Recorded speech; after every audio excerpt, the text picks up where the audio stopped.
Hello दोस्तों, कैसे हो आप सब। आशा करता हूँ कि सब अच्छे होंगे। तो चलिए आइए शुरू करते हैं आज की क्लास। और इस क्लास में हम यूटेट सितंबर 2023 के लिए पेपर 1 पेपर 2 से दोस्तों हिंदी भाषा प्रथम और द्वितीय को करने वाले हैं। तो दोस्तों ये क्लास उन सभी के लिए महत्वपूर्ण है जिनका भी पेपर 1 या पेपर 2 में हिंदी को या तो प्रथम या द्वितीय लैंग्वेज के रूप में लिया है।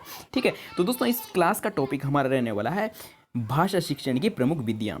और ये हिंदी शिक्षण का दोस्तों क्लास नंबर 2 है। ठीक है, अगर आपने इससे पहले वाली क्लास को नहीं देखा है तो उस क्लास का लिंक इस वीडियो के डिस्क्रिप्शन बॉक्स में पिन कर दूंगा। ठीक है, तो चलिए शुरू करते हैं साथियों आज की क्लास को। तो दोस्तों भाषा शिक्षण की प्रमुख विधियाँ, अब बात करते हैं कि भाषा शिक्षण की प्रमुख विधियाँ कौन कौन सी है। तो दोस्तों व्याकरणिक विधि और प्रत्यक्ष विधि, संप्रेषण विधि और निगमन विधि और आगमन विधि। ठीक है, तो आइए समझते हैं साथियों सबसे पहले व्याकरण विधि को।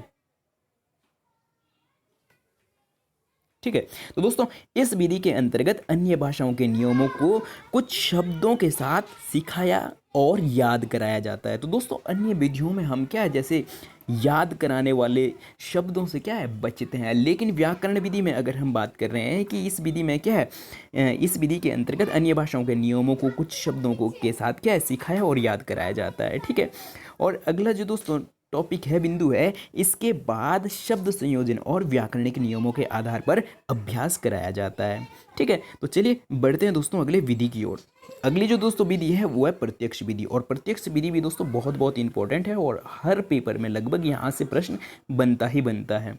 ठीक है, प्रत्यक्ष विधि, डायरेक्ट विधि। ठीक है, इसे मौखिक वार्तालाप विधि भी कहा जाता है। तो दोस्तों प्रश्न बनता है कि किस विधि को मौखिक वार्तालाप विधि कहा जाता है। तो किसे कहा जाता है, प्रत्यक्ष विधि या डायरेक्ट मेथड को कहा जाता है। ठीक है, और इस विधि में शिक्षार्थी की मातृभाषा की मध्यस्थता के बिना अन्य भाषा सिखाई जाती है। तो दोस्तों इस विधि में क्या किया जाता है कि जो शिक्षार्थी या विद्यार्थी की जो मातृभाषा है उसको उसके प्रयोग करे बिना ही क्या है लक्ष्य भाषा को सिखाया जाता है। कि मान लो कि आप कौन सी हिंदी सिखा रहे हो या संस्कृत सिखा रहे हो या आप क्या उर्दू सिखा रहे हैं, तो जिस भी भाषा को आप सिखा रहे हैं, जो भी आपकी लक्ष्य भाषा है, आप उसी में क्या करेंगे, बच्चों को उसकी भाषा को सिखाएंगे। ठीक है, ये नहीं कि हम इसमें मातृभाषा का प्रयोग नहीं करने वाले हैं बच्चे की। ठीक है, और आगे दोस्तों इस विधि में बच्चे की मातृभाषा का प्रयोग नहीं किया जाता है, केवल लक्ष्य भाषा को क्या है आधार बनाया जाता है।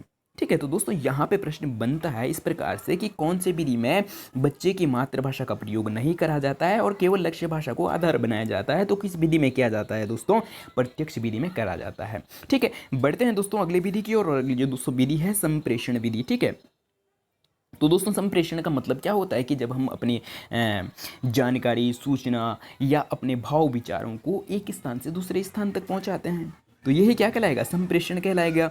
तो दोस्तों संप्रेषण में क्या होता है कि यह स्वाभाविक रूप से भाषा प्रयोग पर बल देती है। तो दोस्तों जितना ज़्यादा से ज़्यादा क्या वो बच्चे को भाषा प्रयोग के क्लास में अवसर दिए जाएं, तो बच्चा उतना ही अच्छे से अपने आप को क्या कर पाएगा, अभिव्यक्त कर पाएगा और अपने विचारों को क्या है अच्छे से संप्रेषित कर पाएगा। ठीक है, और संप्रेषण के माध्यम से भाषा सीखी जा सकती है। तो दोस्तों जितना ज़्यादा से ज़्यादा आप बच्चे को संप्रेषण के क्या देंगे, अवसर देंगे, तो बच्चा उतनी ही अच्छे से क्या सीख पाएगा, भाषा सीख पाएगा। ठीक है, चलिए दोस्तों बढ़ते हैं अगले विधि की ओर। अगली जो दोस्तों विधि है वो है आगमन विधि। आगमन और निगमन दोस्तों यहाँ से हर परीक्षा में लगभग 1 से 2 प्रश्न बनते ही बनते हैं। तो इसलिए दोस्तों इसको अच्छे से ध्यान से देखें। ठीक है, तो दोस्तों आइए समझते हैं पहले आगमन विधि को। ठीक है, तो दोस्तों आगमन विधि में क्या किया जाता है, उदाहरण से नियम की ओर, कि पहले हम बच्चे को क्या देते हैं, उदाहरण देते हैं और उसके बाद नियम बताते हैं।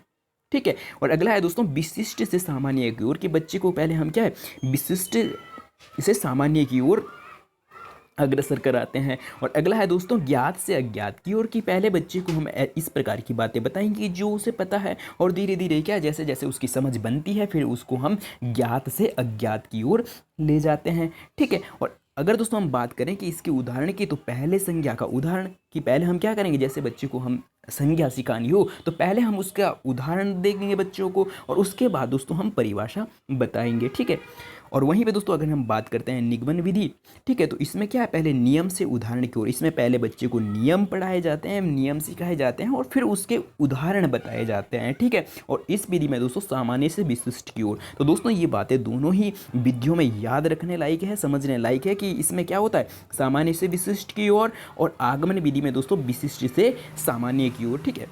और वहीं पे दोस्तों अगर हम बात करते हैं इसका उदाहरण, कि पहले परिभाषा बताना और फिर उसके उदाहरण वो प्रश्न हल करवाना, ठीक है। तो दोस्तों ये थी आज की क्लास, और अगर आपको क्लास अच्छी लगी हो तो वीडियो को लाइक और चैनल को सब्सक्राइब और क्लास को ज़्यादा से ज़्यादा अपने साथियों तक शेयर करना ना भूलें। तो चलिए इस क्लास में इतना ही, मिलते हैं जल्दी ही इस प्रकार की नेक्स्ट वीडियो में।